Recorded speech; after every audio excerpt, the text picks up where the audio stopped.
cavou explicou há um pouco de confusão sobre exatamente o que significa não cavar, e as pessoas perguntam, por exemplo: "Você sabe que o que eu posso fazer? O que eu não faço?" O que isso significa? Eu descobri isso há muito tempo, 35 anos atrás, tem funcionado para mim desde então, e eu variei um pouco os métodos, mas o essencial é perturbar o solo o mínimo possível. Dessa forma, você preserva toda a vida do solo. Os organismos que estão no solo não são maltratados, machucados, espancados, até mortos por cultivações. Ao invés disso, eles simplesmente continuam com o seu trabalho e construir uma estrutura de solo, aerar e drenar. E uma coisa muito importante que você também pode fazer para ajudá-los é alimentá-los. É aí que entram as coberturas, colocando matéria orgânica na superfície. O tipo de matéria orgânica depende do clima aqui na Grã-Bretanha. É bastante úmido, principalmente temos muitas lesmas. Então descobri que o composto funciona melhor como cobertura, porque não oferece habitat para as lesmas. Então o composto na superfície, como tem acontecido aqui uma vez por ano, apenas alimenta os organismos do solo. Eles então são nutridos e o solo fica mais fértil, drena melhor, boa estrutura, e eles ajudam a segurar a comida também. Então você não precisa colocar outra camada de composto. A maior parte do que você pode ver aqui é a segunda safra. Então foi plantado no verão após uma safra anterior e no verão não colocamos mais nada no chão. Eu acho que funciona aqui de qualquer maneira, colocar 5 centímetros de composto uma vez por ano e ficar de olho em como tudo isso funciona e comparar o não cavar com o que acontece quando você cava. Estou fazendo um pequeno experimento aqui que vou mostrar a você a seguir. Aqui tem um pequeno teste onde tenho 2 camas lado a lado e uma cama é cavada todos os anos. Então este é o 5º verão consecutivo deste teste. Eu cavei esta aqui e coloquei 5 centímetros de composto na trincheira cada vez que faço uma escavação simples. Esta cama recebeu a mesma quantidade de composto por cima. Então isso é sem escavação, onde estou alimentando os organismos do solo. Existe a abordagem mais intervencionista, que até recentemente era tradicional, que temos que conseguir a aeração lá e que o solo não consegue fazer isso sozinho. Estou cultivando os mesmos vegetais em cada canteiro e comparando seu crescimento, peso e colheita total. Este é o 11º ano fazendo isso em teste, sendo 6 anos no meu jardim anterior e 5 anos aqui. E se eu somar os 10 anos anteriores a este ano, há mais de 5% de diferença na colheita. 5% a mais aqui. Sem cavar por muito menos trabalho. Então, por exemplo, aqui, 3 horas cavando mais 1 hora extra de capina. Pequenas ervas daninhas crescendo por todo este canteiro que precisamos capinar 3 vezes este ano. Aquele não precisou de nada, apenas ocasionalmente capina manual. Então essa é uma grande vantagem do não cavar, menos tempo para capinar. Isso é realmente muito importante. Isso significa que você pode aproveitar mais seu cultivo. Então, novamente, segundas colheitas aqui, principalmente como couve após beterraba. Depois temos mostardas após cenouras, que foram seguidas por pepino. Já tivemos muitas colheitas aqui. Uma muito interessante aqui. Este é o Kai Brock, um brócolis chinês, Kailan cruzado com brócolis tradicional. Ele cresce muito rapidamente. Estes foram plantados no dia 29 de agosto, da mesma semeadura no início de agosto.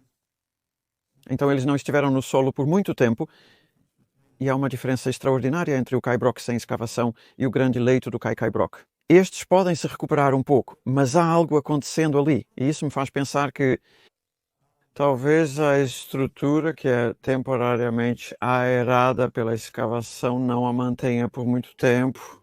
Agora estamos 9 meses desde que esta cama foi escavada e eu acho que, sabe, a estrutura desabou. Foi danificado na escavação, aerado temporariamente, e agora isso se foi. E é por isso que o crescimento está tendo um pouco de dificuldade nesta época do ano em comparação com o não escavado. E, na verdade, vamos dar uma olhada rápida em uma colheita. Neste exemplo temos cenouras. Estas foram semeadas no dia 7 de junho entre alfaces e aqui está uma da cama escavada, talvez 2, se não 3. Como você pode ver, elas variam muito. Então eu realmente preciso puxar uma ou duas ou três. Esses são um pouco mais grossos, mas é interessante e vejo isso frequentemente.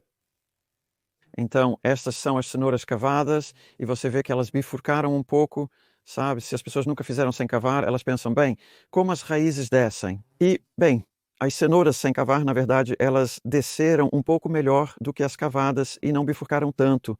E isso também é bastante interessante porque é frequentemente dito que você sabe que é dada como regra que você não deve espalhar composto ou esterco ou o que quer que seja ou antes de semear cenouras, porque isso faz com que elas bifurquem, e eu acho que é porque se presume que vai ser cavado como foi aqui, esse é o resultado. Enquanto quando está em cima, as sementes germinam no composto e não há confusão em suas mentes.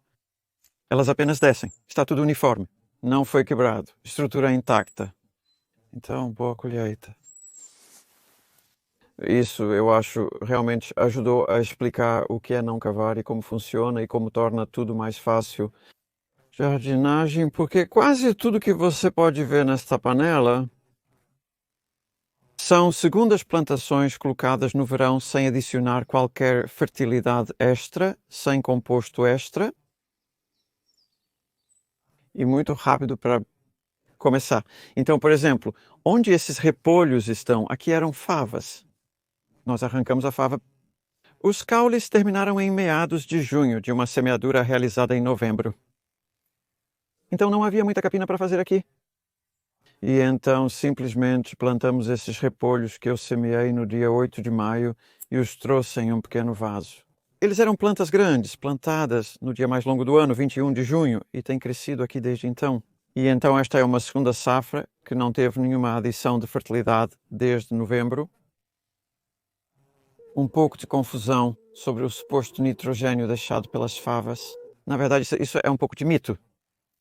A maior parte do nitrogênio é usado no crescimento das leguminosas. Se cultivadas até a maturidade, não deixam uma grande quantidade de nitrogênio no solo. Então, a maior parte da explicação para esse fantástico crescimento do repolho é a fertilidade armazenada, que porque o solo não foi mexido, batido, os organismos nele estão todos ocupados, ativos, trabalhando e capazes de interagir com as raízes das plantas. E, particularmente, os fungos micorrízicos são a grande história de sucesso do não reviramento do solo, porque você tem essa rede de filamentos fúngicos. Estou pisando no solo sob nossos pés neste momento.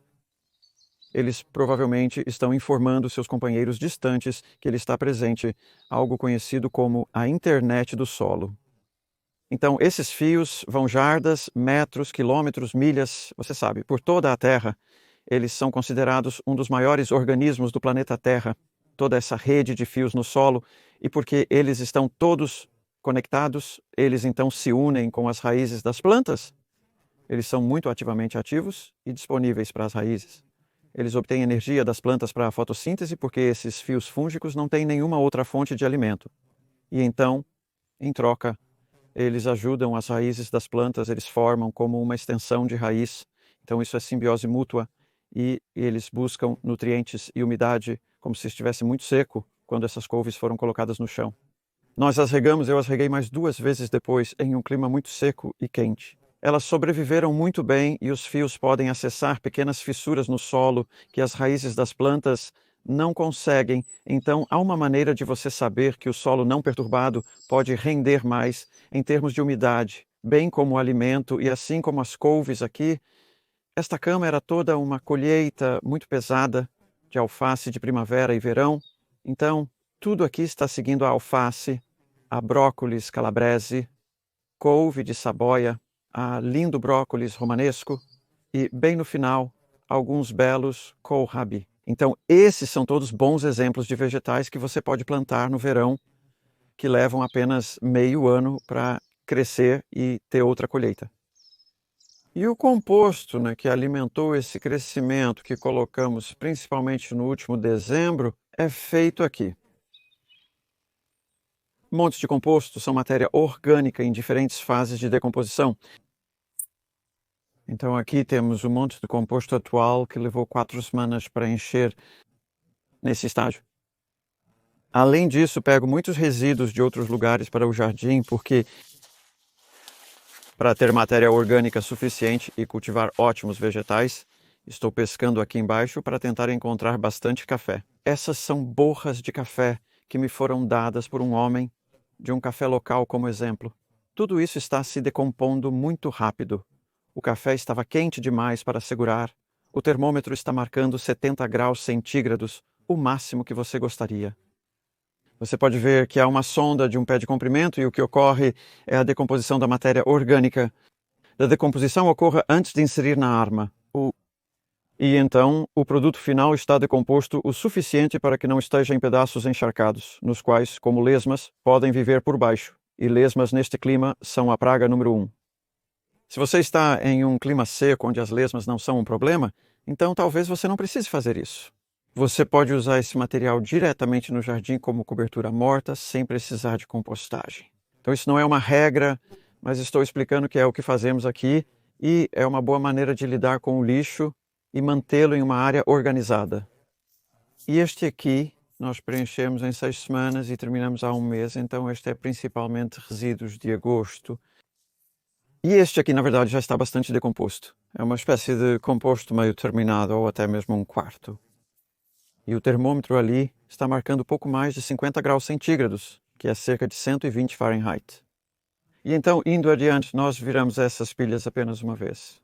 Eu descobri que isso faz uma diferença significativa, após o que há um retorno um pouco menor. Então, virar significa mover e misturar. Quebrar os grumos, introduzir ar, oxigênio para alimentar as bactérias, o que significa mais decomposição. E essa pilha aqui foi virada, na verdade, apenas um mês atrás, e nessa fase era um composto de 2 meses. Então, estamos analisando um composto trimestral, e você pode ver que está 3/4 do caminho para ser utilizável. Essa pilha dá uma ideia melhor de como eu gosto que seja. Recomendo se você tem problemas com lesmas.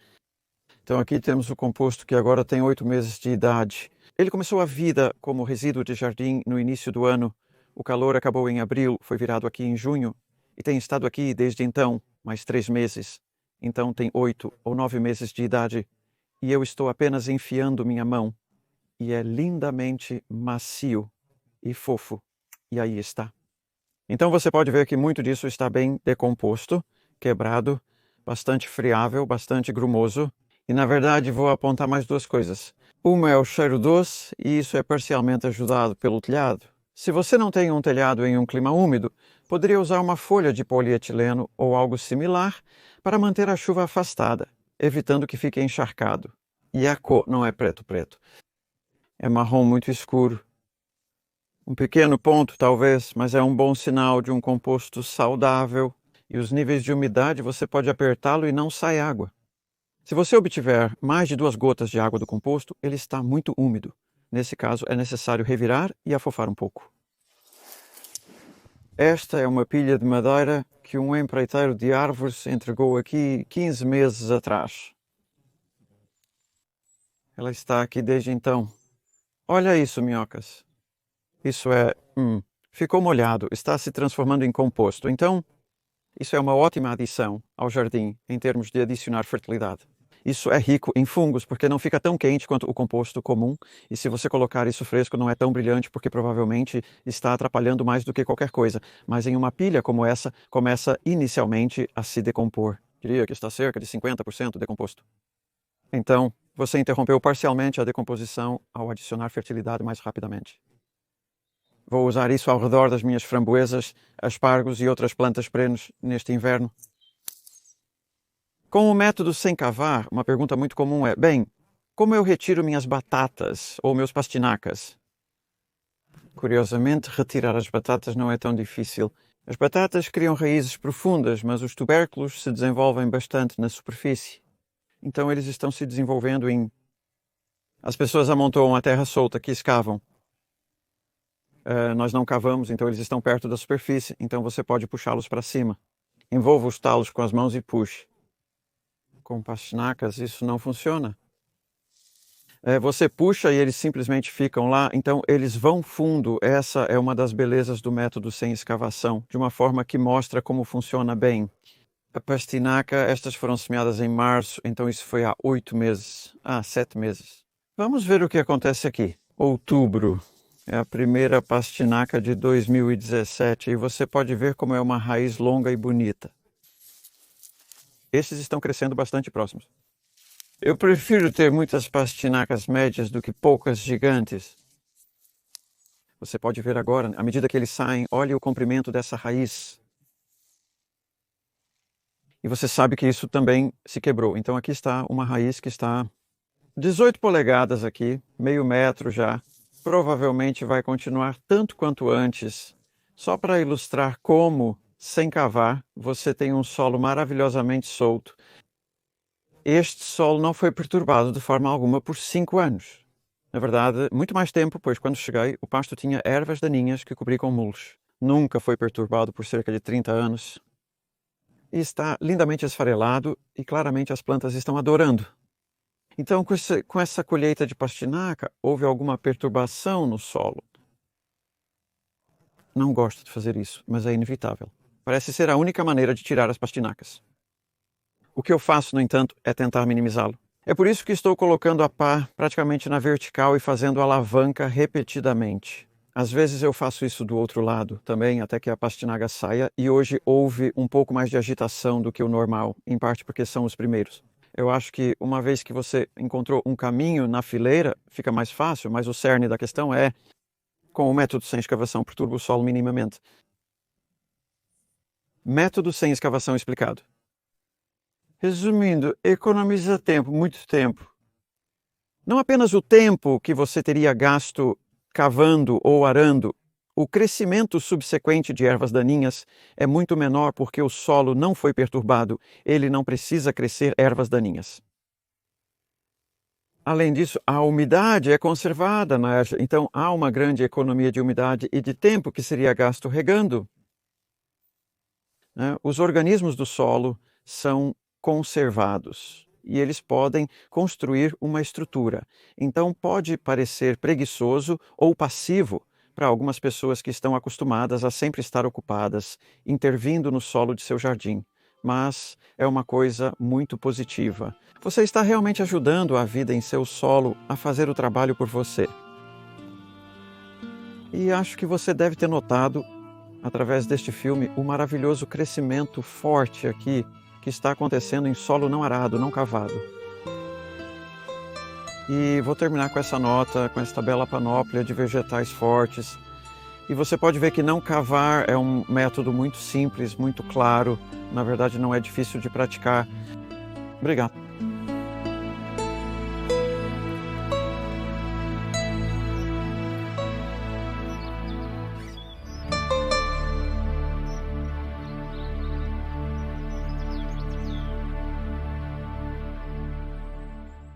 Você